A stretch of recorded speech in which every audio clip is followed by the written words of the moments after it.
What if I told you you could have a Marvel movie, a DC movie, and all the action that you want wrapped up into one movie? Let's get into the Fast and the Furious 9 movie review on Soapboxx Nation. What's real is family. Your family.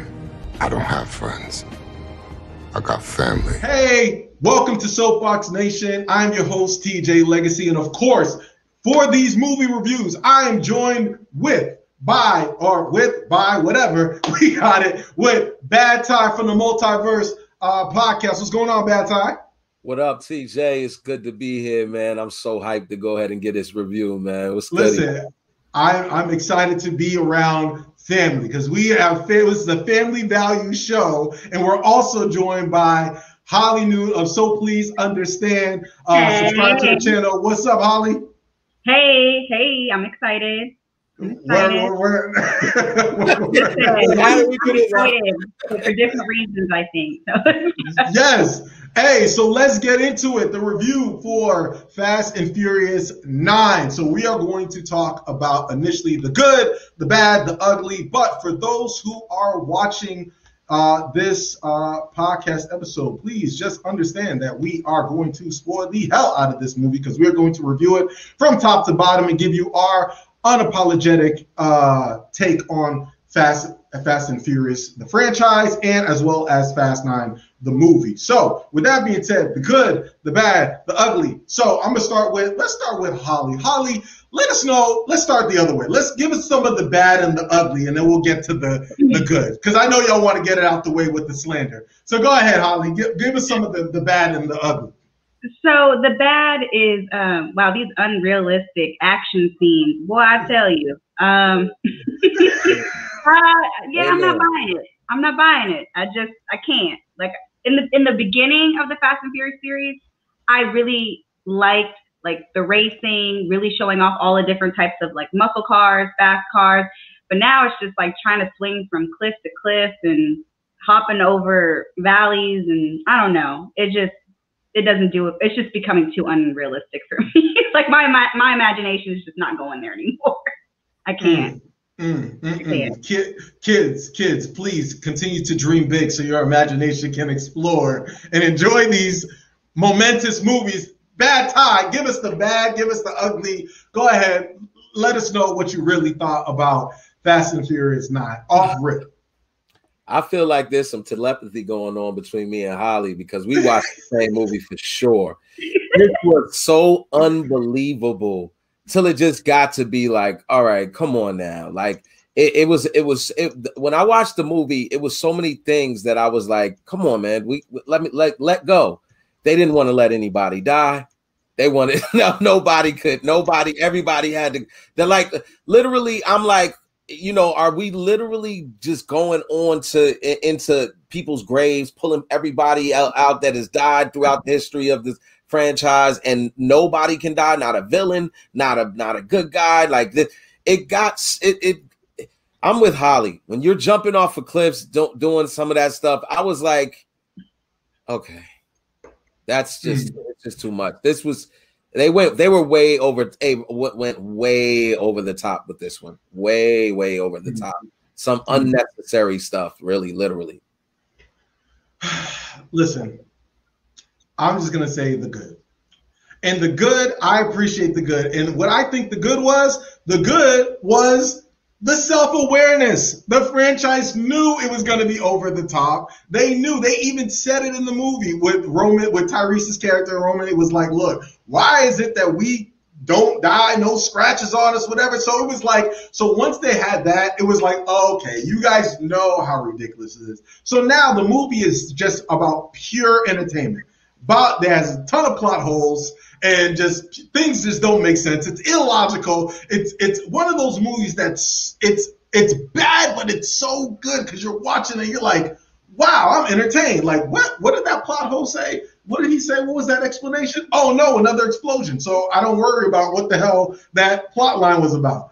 That was the good. It was just about pure entertainment. It was literally an action movie casserole. They tried to give you every element of an action movie in one movie because they knew that the script, they are coming to the wit's end of the actual franchise. They can't squeeze enough juice out of this lemon. So they're just like, look, we got to come up with something. Now we're doing flashbacks. We're doing flash forwards or flashbacks, and then we're coming back into present time.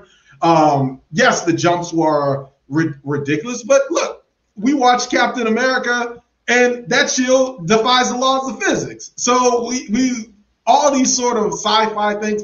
It's just, I think they're trying to get us, the franchise is trying to get us to transition from what the original movies were, which is a little bit more reality-based, to just pure action, entertainment, superhero, because everybody in this movie drank the super serum. Everybody. Like, there's not one, everybody's a super soldier. So, you know, I enjoyed it because it was just the ridiculous. Like, I laughed. It was so bad, it was good.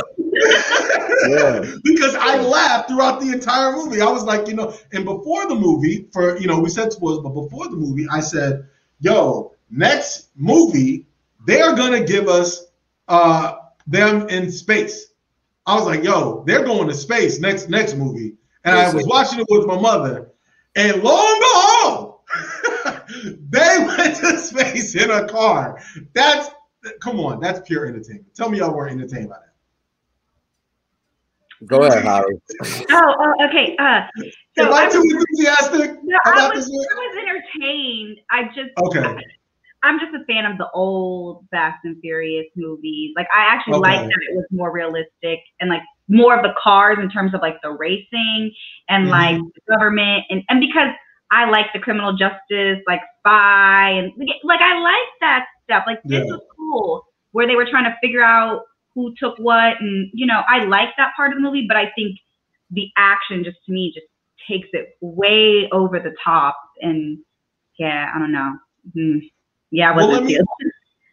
Well, let me ask you this. What did you feel? What did you guys think about this man's performance? We have, of course, Vin Diesel is the star of the franchise. It starts and ends with Vin Diesel. But what did you think about his co-star, John Cena, wrestler John Cena? What would you give him? Let's do a quick rating. What would you rate John Cena's performance in the movie? As an actor.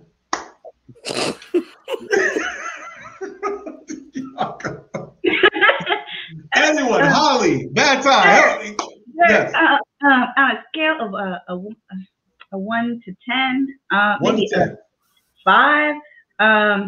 Wait, hold on, Holly. John Cena is a 16-time world champion. Okay, just to let you know. No, I know, but I saw the reality show when he didn't marry his girlfriend, and so I was seeing him on like the more personal side, and I don't know. I just got and I know that, but I think he doesn't come off like a Toretto to me.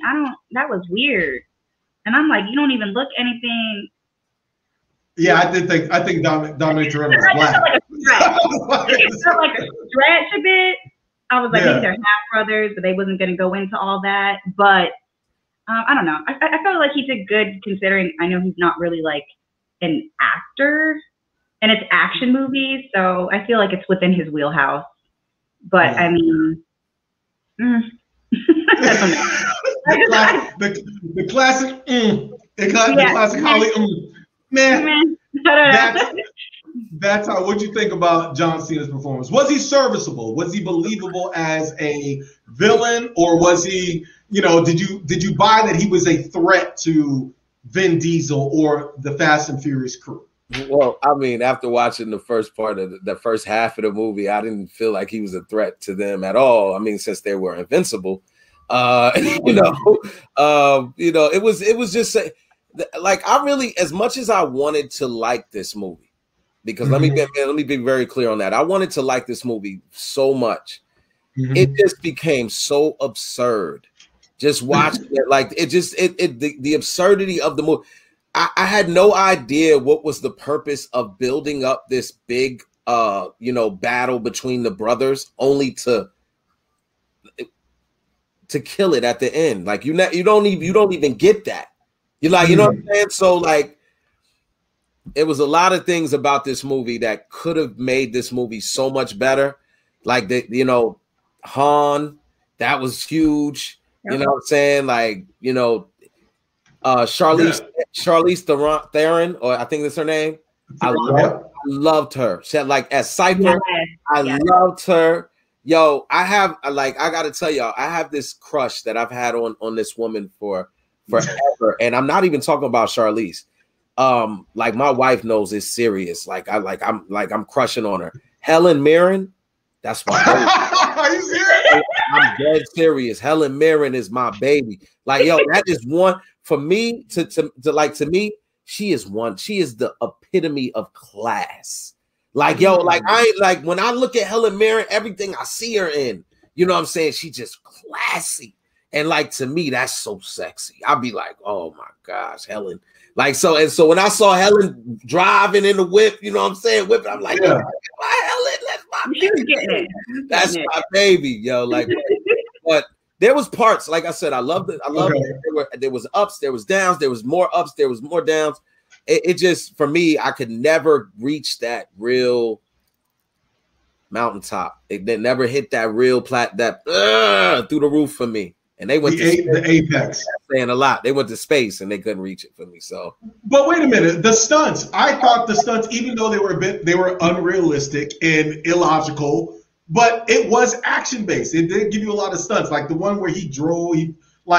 I was like, how did he know that he was going to drive off the cliff? That wire was going to wrap around that wheel, and he was going to swing around and land on it. And I was just like, they kept falling out of the sky and landing on cars and landing on glass and no cuts. And you know what? I sat there with my popcorn with butter and my icy. I said, you know what? I believe it. I believe they could do whatever they put their mind to it. I was just in that space of just being just straight entertained. I didn't think like, okay, this is gonna be real life. I was just entertained by it.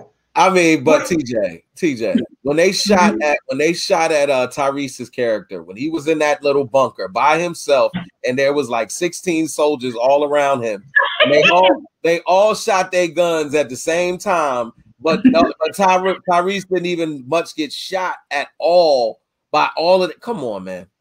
But listen, the thing is, I like the fact that the director, they put it in the movie that with Tyrese's character, right, was the most important character in the movie. And here's why.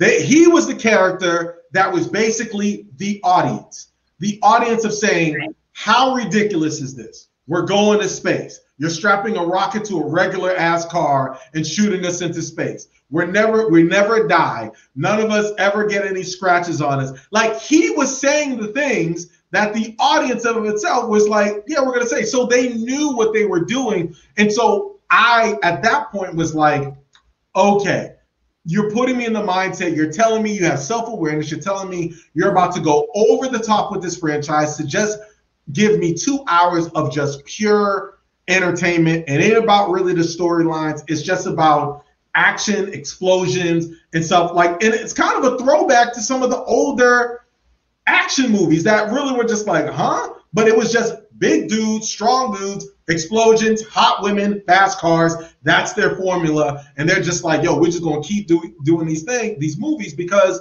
domestically it may not be that great and people may meme it and joke it. But internationally, these movies are box office. They're going to keep making these movies. So they're like, look, what is test? I'm sure they did testing. So they're like, what's testing well? They got an actor who is, John Cena, who's recognizable, just like The Rock, to bring more of the wrestling fan to us. If you're a wrestling fan like myself, we are used to like The Rock. I don't know if John Cena. I don't know if we can. But he's in that upper echelon when it comes to WWE wrestlers that can make that transition from the wrestling ring into Hollywood and have like stardom and star power. Yeah, you put him in there, and so you're bringing that fan base in. And so my question is, what would more cameos help the Fast and Furious franchise? Because we saw in the movie, we had a cameo, spoiler alert, Cardi B was in Fast and the Furious. She had a little cameo. And also the UFC fighter champion, I forget his name, escapes me, He was the one, the black dude, this big black dude, and he got blown up. He's a UFC fighter. He was also in the movie as well, for those who watch UFC, and his name escapes me. Francis Ngannou or something like that? Yes, exactly. Correct. So will more cameos help keep this franchise alive? Because it seems like from the movie, they're trying to do different things to keep the interest or pique the interest, or to bring more eyes to the movie, or to kind of keep this franchise going. So they're kind of just throwing things against the wall to make it stick. So what do you think, Holly? Who would you like to see? Who would you like to see make a cameo in Fast and the Furious? Maybe I asked that question. Oh, okay. So who I'd like to see? Okay, Michael B. Jordan. They need some more black people up in there. So Michael B. Jordan. Listen, let's throw Captain America in there. Chris Evans. I mean, Bucky. I don't know. I mean, they need to just start taking some people from the Marvel movies. They're great action stars, and just throw them in there. And because if you think about like the action Marvel movies, I mean, they're already fit enough. I mean, they might as well throw them over there, and just the fans from the Disney Plus Marvel fan base, come on over. No, I mean, but even the women that are a part of that franchise, of the Marvel franchise, I mean, all of them are great action stars. So I think a little bit more diversity, I think. I mean, it's diverse, but I mean, I'm saying diverse in terms of it's always like the same characters for the most part. Maybe just introducing like other people into it, not just like a cameo, but maybe like just new characters to kind of build out the story. Yeah. Fresh faces. Yeah. So no Meg Thee Stallion next. We don't want Meg Thee Stallion in Fast 10. Who knows? They might drive through a concert and then she's twerking on stage. Who knows? And then keep going. And the stage falls, but no one dies, and Meg is still. I mean, you know, they're gonna come up with something where she's driving on top of the car performing. Who knows? What do you, Baton? What do you think? I think Holly hit it on the head. I think this Fast and Furious franchise is like the modern day Happy Days, and we're gonna have Vin Diesel playing the Fonz when he's 65 years old, and Tyrese will be 60 years old, because they do. If you looked at them on this movie, you really starting to see the age. Han, you can see it right there. Han don't look young no more. None of them really look like they can keep this franchise up for much longer. I mean, like what I did see in this movie is the flashback that you were referring to, and a younger version of Dom that maybe you introduce in the next Fast and Furious, and just go backwards with it. Because I mean, at this point, the absurdity is just, you know, it's like, okay, we're pretty much accepting all all ideas right at this point, guys. Nothing is a bad idea. We're look, hey, you want them to go in space? Cool. You want them to, you know, sit on the moon, you know, for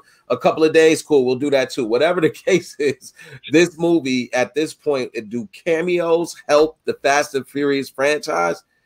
I don't think there's anything that's going to help it more than what it's at right now, because we just saw every possible cameo and you know, retake of past characters that we possibly could see. So I don't really know adding anybody new to it. I would say one thing that may help it is cross it over, like Holly was talking about, and maybe make it like, since just make them superheroes.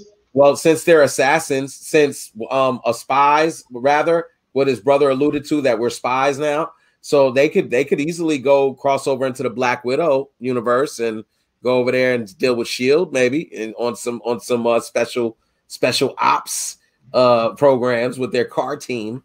John Wick, Invincible Man. Yeah. They dodging bullets and shit, and like, you know. Well, and that's the crazy thing. Not even dodging bullets. That was one thing that we didn't talk about. He had bullet holes all in his thing. So, that was a bulletproof vest. Made it through. He got a bulletproof vest. It's okay. Oh yeah. Why did I think of that? Yeah, that's what it was. Listen. So I want to ask, like, okay, so we talked about, but I want to talk about the theme, right? Because we talked about how far can this movie go. The overall theme, and I think of the movie of itself, is family over everything. No matter how ridiculous, no matter what you go through, no matter how many conflicts or people dying, pass away, whatever, family conquers all. Is that enough? Like, I think that's a great message. We don't get a lot of movies that's like, you know, I know people kind of scoff at it and laugh at it, but now at the end of the past, I would want to say the past 4 movies, there have been like people sitting at a table, family to get like together. Like, this is like, I love the Oceans 11, Oceans 12, Oceans 13 series, where it's like people coming together, there's some sort of a heist, but ultimately they're a tight-knit group, right? So in all actuality, the Soapboxx is kind of, you know, formulated like that, like a bunch of different personalities coming together for one common goal, and then everybody kind of breaks off, does their own thing, but we all kind of come back together. So family over everything really resonates with me. I don't know if it resonates with you, or is it something that's kind of, have they made it to where it's hokey now? Holly. No, I think it's a good theme. Like, I think that's the consistency, right, from the first movie till now. So I think what I do think needs to happen is eventually they have to kind of either do prequels or expand, like where maybe the kids take it over, or I don't know. I think it's just like you said. I think. Oh, that kid, his son's gonna be 17 years old by the next movie. Okay, so I think the theme of family over everything is important. I think that's why we all stay connected, like the Toretto, the family, like they've all had kids and kind of still stayed together. I think we love that. But I think, like you said, the characters are aging. You know, I think time for something else. So family over everything, but you need to throw some more family members in there. All right, so what would you say would be your prediction for, like, if they did a Fast 10? Because I think Fast 10 needs to be it. I will say that. Fast 10 needs to be the last. There's 2 more movies. There's 2 more? Yeah, they said there's supposedly 2 more movies after this. I'm not gonna lie. I'm not gonna be mad at that. I'm not gonna be mad at that. So what I would predict is, I think if it were really to come full circle, that their kids do it and kind of go back to the first movie where they pull up and they were doing the racing and they had their cars, like, you know, they had like this with the Challenger, the Charger, and then Brian had like the Skyline or whatever, or the Evo. Either way, I think if they took it full circle back to its beginning, where it really started this whole racing culture, or kind of really brought it to the forefront, I'm just wondering if they introduce it to a new generation like it was to us, you know, decades over a decade ago. No. I'm really thinking like that's where it would go. The kids kind of start over and kind of reintroduce the racing culture in cars and customized cars kind of back to the forefront. So that's how. What do you think? What are your predictions for another sequel to the Fast and Furious franchise? This is the first time I'm gonna have to disagree with Holly. I don't. Okay. I don't. You know, and that's okay for you to do on this show. You don't have to always. I'm gonna have. There's no rules against that. I'm gonna have to disagree. I personally think if there's 2 movies left, you start wrapping it up. You don't reset it, because like there's no really point. Like you've oversaturated that at that point. 12 movies in a franchise, I think, is enough. And you just kind of, walk off into the sunset, whether you kill off everybody or they just retire because they're old as hell. His son probably will be in the next movie. And you're right, TJ, he probably will be like 16, 17. It'll probably they're all gonna be the same age. But the son is gonna be 16. Yeah, man. So just prepare yourself for that. Yeah, I am definitely prepared for that. So I think ultimately it'll probably involve something to do with his son. Somebody will kidnap him or something like that. Then the brother has to be called back, and he's gonna help, and everybody, everybody who's ever helped is gonna all team up. One of the things I wanted to touch on real quick was the family over everything theme that you had just a second ago. Yeah. Most families in real life are nothing like this on TV, like what we saw on these movies. Like it's seldom that you find a family that are all interested in the same thing, which is cars. Like they all, have like everybody in the family just like loves cars, knows everything, how to fix them. Like that was the one consistency amongst their whole entire group. and which kind of connected them was their love for cars and the love for speed and everything like that. So, you know, it may be some family out there like that, not typically, but when you talk family over everything, that should be your feeling in reality. Listen, but do we not all like podcasting and content creating? We're all together. One thing can bring commonality. When we talking about y'all, when we talk about us, I'm talking about the whole family over everything. It's family over everything. You know, it's family over everything. For life. For life. Really. But it's rare that everybody, you're right. It's rare that everybody is into the same thing. I think now that you told me that there's two. So I think they might go the end game, the Infinity Wars end game route, where they make the last movie, but they split it. And first of all these people got to die. Somebody got to die. And as long as this guy is alive, this franchise will live on. However, I do think the franchise of itself has to end with a Tony Stark type of Dom passing away, you know, because he's never going to have peace and stuff. And I think his son is going to be the one where they're going to pass it on to him. Then, like Star Wars, you won't see or hear from Fast and Furious in like 5 years. And the next thing you know, there's going to be a new hot actor, whatever, who's kind of like him. And they're going to bring it all back because everybody's going to be like, yo, because by that time, the technology and movie and the graphics, we could literally be in the cars with them. Like, it could be Fast and Furious starring TJ Legacy, and I'd be like, yo, let's do it. And we're all driving in the car together. But my prediction, I think, is going to go a step further. I think in the next Fast 10 movie, there's going to be some sort of microchip, and they're going zombies. Oh. They're going zombies. I believe it. Spoiler. I'm telling you, prediction right now. I guarantee it's going to be some governmental chip or whatever that's turning somebody into zombies, and it's affecting people, and they're turning them into whatever, and it's their job to detonate it and stuff. They kind of did something like that in a Mission Impossible movie when they had Philip Seymour Hoffman was the major villain. Yeah. When they had the little chip implants. But I would not be surprised because, look, if you're talking action movie and we're talking about combining into this casserole, what other thing do action people like? Or we have sci-fi, we're already in space. We like guns, we like cars, zombies. That's it. That's the only thing that's left. That's the only other, either zombies or dinosaurs. But I think zombies, they're not going to go into the future and have like a Loki type of thing. I think they're going to go zombies. And no, they're not going to bring back Paul Walker. But I do want to. We're going to find out he's been working for Umbrella Corp. If they're going the Resident Evil route, and then that's where we're going to find Brian. He's coming out the building. Hey guys, I did like the end where there was a tribute where they said that we have one chair left. And his car drove in, so it was him. So they're just keeping hope alive.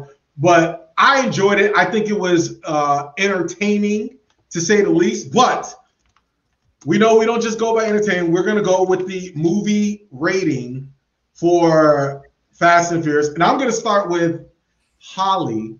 Holly, on a scale of 1 to 10. Okay. What is your rating? I'm gonna give it a 5. So between what Bad Ty and I talked about, and TJ, I hear you. I'm going to give it a 5. And I'm going to say that it is entertaining. But like you said, there's a lot of plot holes. Just things are a bit unrealistic. But it is very true in the sense of fast cars, a lot of action, and family over everything. So I'm going to give it a 5. Word. See, I like it's okay. 5 is solid. Bad Ty, what is your movie rating for Fast 9? I'm gonna go a step above my co-host, and I'm going to say a 6. I would have given it a higher rating if Fast 9 would have stuck to the script and shown me new cars that I've never seen before and things that I've always looked forward to when I've watched the Fast and Furious franchise.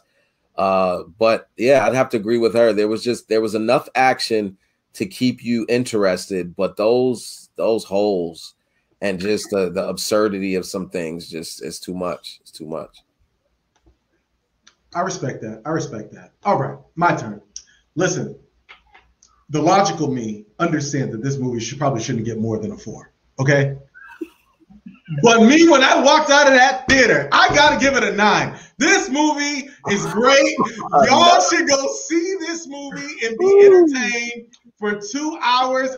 I laughed, I joked, I thought it was great. There was action. I'm a wrestling fan. They threw John Cena in there, they threw The Rock in there. It had everything. Holly drinking her water like this is ridiculous. It had everything you needed in a franchise. I hope they keep it going. Shout out to Vin Diesel.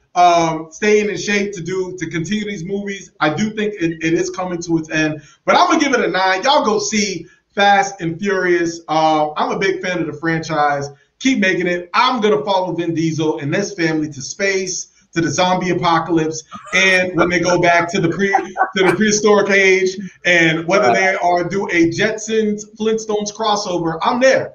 I'm sold. I'm all in. So that is my review for the Fast and Furious 9 movie review. And so I would implore everybody to go check it out for yourself, you know? So make sure you follow Bad Ty on the MulTYversed Podcast.